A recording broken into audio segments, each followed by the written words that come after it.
Hi hello everyone, good morning. কেমন আছো সবাই? আশা করি সবাই ভালো আছো, সুস্থ আছো।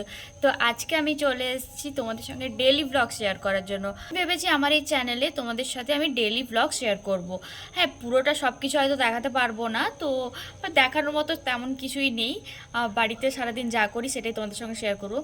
তো আজকের দিনটা একটু স্পেশাল, বিকজ আজকে আমার মায়ের বার্থডে। তো সেই জন্যই আমি আজকের থেকে ব্লগটা বানানো স্টার্ট করলাম। তো চলো, আজকে আমি আমার মায়ের বার্থডে স্পেশাল কী করি না করি সেটা তোমাদের সঙ্গে শেয়ার করব। তো ভিডিওটা কন্টিনিউ দেখতে থাকো। আজ আমি ভেবেছি মায়ের জন্য কিছু স্পেশাল খাবার বানাবো। স্পেশাল কিছুই না, মা যা যা পছন্দ করে ওইগুলোই বানাবো। তো তার জন্য প্রথম সকালটা আমি স্টার্ট করেছিলাম চা দিয়ে। চা না খেলে সকালটা আবার খুব ভালো যায় না। তো প্রথমেই আমি চা বানিয়ে নিলাম, মাকে দিলাম, আমি নিজেও খেলাম। যেহেতু সব কিছু আমি একাই করব, তো আমাকে সব কিছু আগে থেকে অ্যারেঞ্জমেন্ট করতে হতো। আমাদের বাড়ির হেল্পিং হ্যান্ড যিনি ছিলেন, তো 1 মাস ধরে ছুটিতে আছে, সেই কারণে আমি চাটা খেয়েই সব কাজে লেগে পড়েছিলাম। এরপর আমি এটা নিয়ে যাচ্ছি আমার বাড়ির আরেকজন সদস্যের জন্য। তো চলো, তোমরা তার সঙ্গে মিট করে নাও। ও ক্যামেরার সামনে আসলে টোটালি চুপ হয়ে যায়, কোনো কথাই বলে না, এমনিতেই সারাদিন বকবক করতেই থাকে। আর আজ সকাল থেকে প্রচণ্ড গরম পড়েছে, তো গরমের জন্য কিছুই ভালো লাগছে না। আমি ভাবছিলাম কি বানাবো কি না। তো ও ব্রেকফাস্ট করুক, ততক্ষণ আমি আমার বাকি কাজগুলো করে নিই। প্রতি বছরই মায়ের জন্য কিছু রান্না করি, তারপর সন্ধ্যেতে একটু সেলিব্রেশন করি। তো এরপর বাকি সেলিব্রেশনটা কী আছে সেটা দেখতে হলে নেক্সট ব্লগ অবশ্যই দেখতে হবে। তো আমি এখানে এখনও পাঁপড়টা ভেজে নিচ্ছিলাম। এটা লাস্ট মোমেন্টে, মানে তাড়াহুড়োতে হয়তো ভুলে যাব বা কিছু, তাই আমি ভাবলাম আগেই করে নিই। শেষের কাজগুলো না অনেক সময় হয় ভুলেই যাই। তারপর সেরম কেউ আসবে না বা সেরম কাউকে ইনভাইট করিনি, জাস্ট আমি নিজের মতো করে ছোটোখাটো করে সেলিব্রেট করেছিলাম। এমনিতে মায়ের নিজেরই মনে থাকে না কবে বার্থডে, আমি উইশ করলে তখনই মনে পড়ে ও আচ্ছা। তো এরকম একটা ব্যাপার।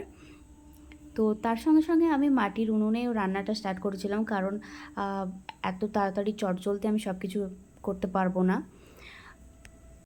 তো এখানে আমি ডালটা সেদ্ধ করতে বসিয়েছিলাম। মাকে স্পেশাল ফিল করানোর জন্যই এই সব। জানি মা যতটুকু করে বা মা যেটা করে সেটা কখনোই আমি মাকে রিটার্ন দিতে পারবো না। চেষ্টা করব মাকে তার মধ্যেই কিছুটা হ্যাপি রাখার বা ভালো রাখার। যেহেতু মা মাছ খেতে খুব পছন্দ করে, তাই মায়ের জন্য একটু মাছ বানিয়েছিলাম। রান্নাটা খুবই অল্প পরিমাণে করেছিলাম, কারণ খাওয়ার জন্য তেমন বেশি কেউ ছিল না। আর এই মাছটা আমি অ্যাকচুয়ালি জানি না কি বলে, কিন্তু মায়ের কাছে শুনেছি মা যেভাবে বানায় এটা ওই কাঁচা মাছের রান্না। কাঁচা মাছ মানে, যদি রেসিপিটা জানতে চাও, আমি রেসিপিটা অলরেডি আমার কাছে রেডি আছে, তোমরা কমেন্ট করলে আমি অবশ্যই সেটা তোমাদের সঙ্গে শেয়ার করব। এর মাঝেই আমি চলে আসলাম ব্রেকফাস্ট করতে, কারণ প্রায় সময় হয় কি, কোনো অকেশান থাকলে বা এরকম কোনো অ্যারেঞ্জমেন্টের ব্যাপার থাকলে, রান্নার ব্যাপার থাকলে আমি ব্রেকফাস্টটা স্কিপ করে যাই। তাই আজকে ভাবলাম লেট করব না, ব্রেকফাস্টটা করেই নিই, তারপর সব কাজ করব। আর তার সঙ্গে সঙ্গে আমাদের যে প্যারট রয়েছে, ওর নাম মিঠু, তো তাকেও আমি ব্রেকফাস্ট দিয়ে দিলাম। আমি ভুল বলেছিলাম, সকালে ও বিস্কিট খায়, দেন ও তারপর ব্রেকফাস্ট করে, তো ওকেও দিয়ে দিলাম ব্রেকফাস্ট। দেন আমি বানিয়ে নিলাম পায়েস, যেটা ছাড়া জন্মদিন পুরো ইনকমপ্লিট থেকে যায়। তো পায়েস বানিয়ে নিয়েছিলাম। পায়েসটা দেখতে কেমন হয়েছে কমেন্ট করে জানিও। তারপর মায়ের জন্মদিনের স্পেশাল যে লাঞ্চটা বানিয়েছিলাম সব কমপ্লিট করে তোমাদের সঙ্গে শেয়ার করছি। তো এখানে ভাত, লঙ্কা, লেবু, নুন, 5 রকমের ভাজা রয়েছে, পটল ভাজা, বেগুন ভাজা, কুঁদরি, ঢ্যাঁড়স আর উচ্ছে। দেন তারপর ছিল ডাল, আলু পোস্ত, মাছের কালিয়া, চিকেন, আমের চাটনি, পায়েস, দই, মিষ্টি, পাঁপড়। এরপর যার জন্মদিন চলো তোমাদের দেখাই। তো এই যে আমার মা, দেখো আমাদের মুখের হাসিটা দেখে বুঝতেই পারছো মা কতটা খুশি হয়েছিল। এরপর আমি ডেকেছিলাম আমার দুটো বোনকে, যে টিভি দেখাতেই ব্যস্ত, আরেকজন খাওয়াতে ব্যস্ত। আমার ফোনের কিছু টেকনিক্যালি প্রবলেম হওয়ার কারণে আমি ভিডিও নিলেও ওটা ফোকাস নিচ্ছে না।